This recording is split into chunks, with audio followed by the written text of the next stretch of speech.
afuvu waisaife gaula nadyopo kuna ni mama mutesi baba nizo mwanawo chirabo febo kuva ekigulu ebirungi byebusoga n'ebindese fona zaabu mu busoga abasoga tuli balungi tunirira kyambala bulungi emisemo tugimala. Come on to the pearl of Uganda, busoga my motherland. Eno busoga eno busoga eno busoga eno busoga eno busoga zabwidde bana ku birungi byonka tutumula olusoga. Eno busoga zabwidde bana ku birungi byetubamu twogera olusoga. Eno busoga zabwidde bana ku birungi byonka tutumula olusoga. Eno busoga zabwidde bana ku birungi byetubamu twogera olusoga.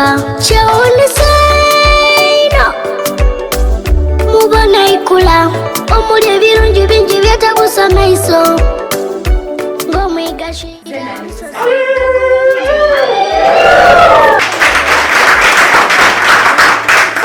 ibira budagali emitala n'ebiko twaniriza buli wanga tukola nalyo tulina empisa mu busoga kala empisa nife ife tuli bawombefu.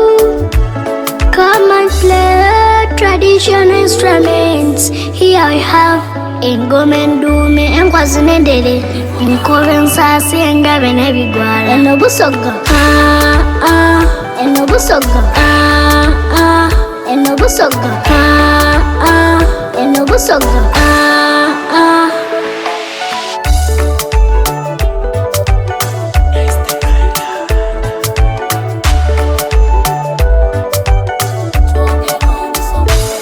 busoga zabwidde bana ku birungi byonka tutumula olusoga. Eno busoga zabwidde bana ku birungi byetubamu twogera olusoga. Eno busoga zabwidde bana ku birungi byonka tutumula olusoga. Eno busoga zabwidde bana ku birungi byetubamu twogera olusoga. What a land of beauty, we are beautiful. Abasoga tuli balungi okuva ku baba mama takula abaana mama Davia mubona mutya.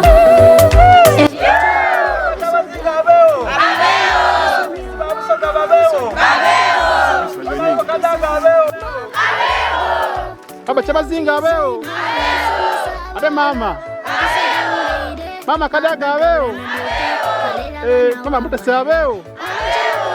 Amina. Kodi nalfuka naisada wandika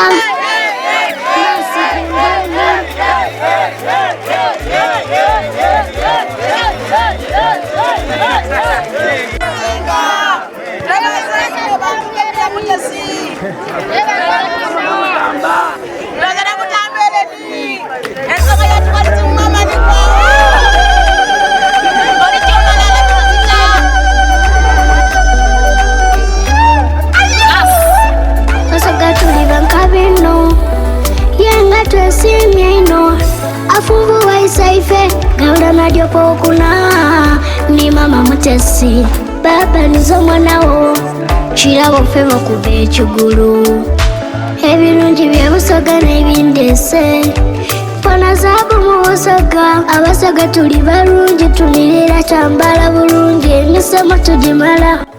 Baganda bange bino ebintu byetubaire bibiri wa mama Kadaga ni Honorable Mami Helen Namtamba okuva Ministry ya Tourism and Heritage Busoga.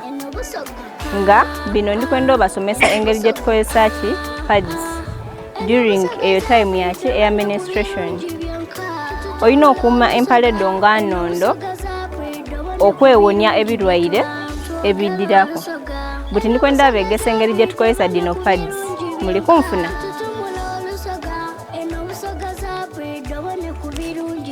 Tudisumulula tuti. Muli kubona? Then watolaku kana akapapula ayi tokasuula.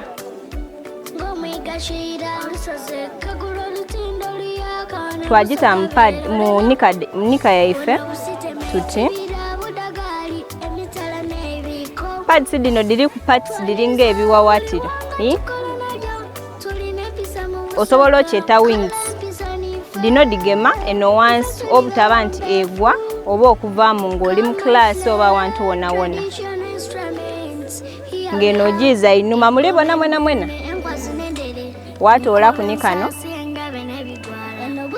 wakayiza eno inuma buti wano oba otegeike paadiyo bulungi oba tojaba na buzibu nti ojaba mu kiraasi omusaayi gukubitemu oba ejagwa ng'onaakozesa ebigoye ene kuyamba kukuba nti oli comfortable nga ozira kutya nti olikolaki oli menstruation yo buti okudisuulayo nga tukoze ki nga tumaze odikozesa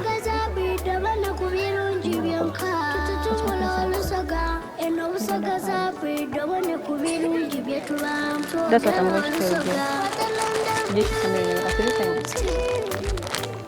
But padi tugikyusa emirundi 3 mu lunaku ovaala kankobe onaabye kuncho watoolamu kusaawa nga 5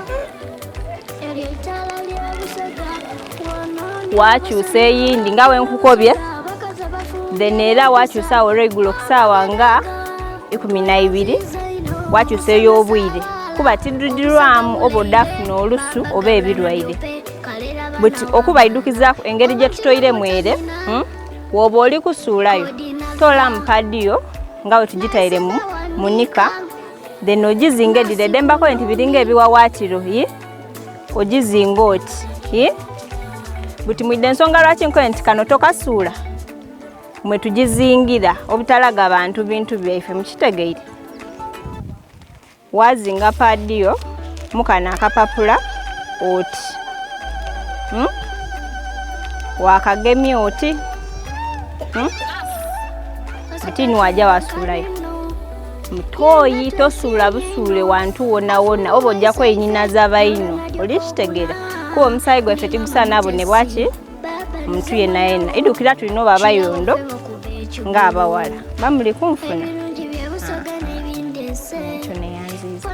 Amena gange nizekoza Regan okuva ku ssomero lya Nakavuma Primary School eruka nebaza baba Kyabazinga nebaza mama Rebecca Alitwala Kadaga nebaza ine bantu Jovia Mutesi nebaza ni ba miss Busoga nebaza olw'ebintu byebatuweere tujosobola okuba nga tukolesa mbibuzo byaife nga tulikola kuwero iwaife akomekereza omwaka nayongera okwebaza abantu abatugemeireku ku nsoma yaife abasomesa mebaizira omulimu gw'omukozi ino gw'amaanyi okusaba kwange kujja eri mama Rebecca Alitwala Kadaga nti abaana mu Busoga tibali kusoma naddala abaana abawala ekiri kulemesa abaana abawala okusoma ensonga ya school fees eri kulemesa abaana abawala okusoma kyotya ni kwongera okuba nga saba mama Rebecca Alitwala Kadaga asobola okuba nga aletaku emirimu egy'omumutwe asobola okuba nga asembezaako emirimu egy'omumutwe gisobola okuba nga giyamba abaana abawala basobola okuba nga bafunakuku emirimu egisobola okuba nga bafunamu kuki akasente nayongera okuba nga era nsaba mama Rebecca Alitwala Kadaga nti essomo lyaife lya Nakavuma Primary School lizira bulungi office tuzira mugwana gwa kujjamu amadde gatandika okugwa abasomesa baife bajja wegama mu bibiina ate mu bibiina abaana balikonda okusoma nensonga lwaki okusoma bulungi okusoma tikuli kujja bulungi eno Nakavuma nebaza mama Namutamba Eren nebaza ne ba miss Busoga batuleteire ebintu bino tulijja bikolesa bulungi era nga tusuubiza nti tujja kubita bulungi pyero iwaife olw'ebintu bino byebatuweire ngebe nabyona ebyo mbebaza mwebale ni Katonda abankuumire osigale bwera ina gange nize Asege Mary nga nvira ku isomero lya Nakavuma School nga ndidi wano okwebaza mama Kadaga ku byatukoleire kubanga atwambye ino fena ati bawala ti balenzi atuwe ebyokozesa mu biseera byaife mu ngeri daife ed'abakazi yatuwe ebyokozesa mu bibuuzo kubanga siyendidi ebiseera biweireyo n'abasuubiza nti tetulijjakola bubi tulijjakola bulungi kubanga ebikozesebwa biriwo yatwamba kunira ba oba okoze mistake osobola osangula mu kiseera waba ng'okonekitinga n'esanga dikaali namwebaza ku ebyo byakoze byonna byonna mu nsi nebaza abaana mawulire byemukoze mwebale nebaza bamiisi byonna byonna byemutukoleye twebaza nebaza Kyabazinga nti baba baawo mama Namutamba Eren wena webale byotukoleire tusiimye mutatoola ogwo omutima mugye nagwo mutyo Katonda idde abawa empeera mu biseera byammwe era nibembeere nabyo by'okwebaza Zaino kusomesa abaala obusoga buleire baba gabula na dyope kalera bana wangala oba nkine mutamina kodi nalfuka naisada wandika masi kundumi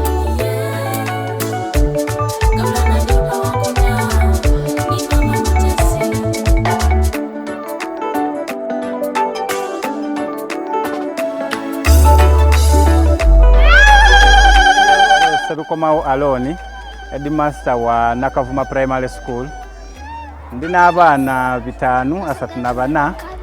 Ntuuse okwebaza abantu bano mama alitwala Rebecca Kadaga, mama Namutamba Helen obwakyabazinga bwa Busoga n'abantu bonna balina gye bagira bakola ku nti mwebale kuidda kugabirira isomero lyaife abaana baife abakyomusanvu tubasuubira okukola obulungi kubanga bafunye ebikozesebwa nga bakola ebibuuzo byaibwe tubasuubira okubitira wangulu olw'okubanga ebyetaagisa byonna byonna mu kubita balina byo buti nga babifunye okuva mu bwakyabazinga bwa Busoga ne mu kusingayo kuva mu tourism department. Twebaza ba Miss Busoga olw'okubaawo kwaibwe nga tufune ebintu bino tutikairi kyongero tusaba amakadaga n'obwakyabazinga ne mama Namutambere tutigebangawo kairi omugabo ogundi era mwongere otulinganga ku mwatugabirira nsigaire nga ninze teacher wa Nakavuma Primary School Serukomawo Aloni. Abone ku birungi byetuba twogera olusoga kyewuniseino mubona ikula omuli ebirungi bingi byetabusa maiso ng'omwigashira olusozi kagula oluti